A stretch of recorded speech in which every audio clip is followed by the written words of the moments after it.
এখন শতরূপদা অনেকগুলো কথা বলেছে, সিপিএম এর সময় দুর্নীতি হয়নি ইত্যাদি ইত্যাদি নিয়ে, আমি ওইগুলোতে বেশি যেতে চাই না, কারণ এরকম অনেক আলোচনা এই কদিনের মধ্যে হয়েছে। কিন্তু তারপরেও আমরা কয়েকটা জিনিস ভুলি না। যেমন ধরুন, আমি ব্যক্তিগতভাবে আমাকে যদি বলেন গোটা পশ্চিমবঙ্গের উদাহরণ দিতে, এখন তো অনেক কিছু মুখস্থ করা, খোঁজ খবর করা, রিসার্চ করার ব্যাপার থাকে। আমরা তো রাজনৈতিক জ্ঞান হয়েছে কতদিন, আমরা আমাদের সিনিয়রদের থেকে জেনেছি, বাবা কাকাদের মুখে অভিজ্ঞতা শুনেছি।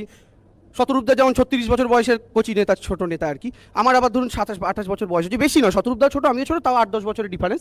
কিন্তু আমরা খুব বেশি ইতিহাস জানি না, কিন্তু ইতিহাসটা পড়েছি, পড়ে জেনেছি।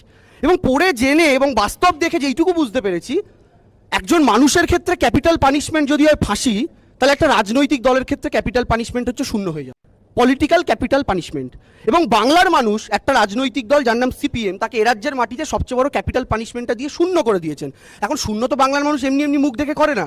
একটা দল 11তে ক্ষমতায় থেকে চলে গেছে, তারপরে দুটো ইলেকশন ক্রস করেছে।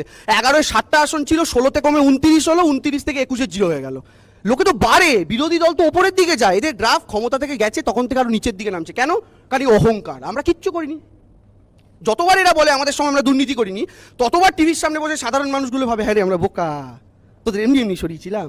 স্বীকার করতে পারিস না, স্বীকার করলে কি যায়? কিন্তু এরা ততবার বলে না কিছু করিনি, কিছু করিনি, সব মিথ্যে, সব ভুয়ো, তৃণমূল ভুয়ো খবর দিচ্ছে, কিচ্ছু হয়নি। যতবার এই কথাটা বলে, এবার জিরোর কমে তো আর যাবে না, মাইনাসে সিট হয় না, নতুন আইন পাস করতে হবে, নাহলে শতরূপদাদের ওই জায়গাটা হয়ে যেত। ধরুন আমি বালির ছেলে, হাওড়া জেলার মধ্যে বালিতে থাকি। আমরা বালিতে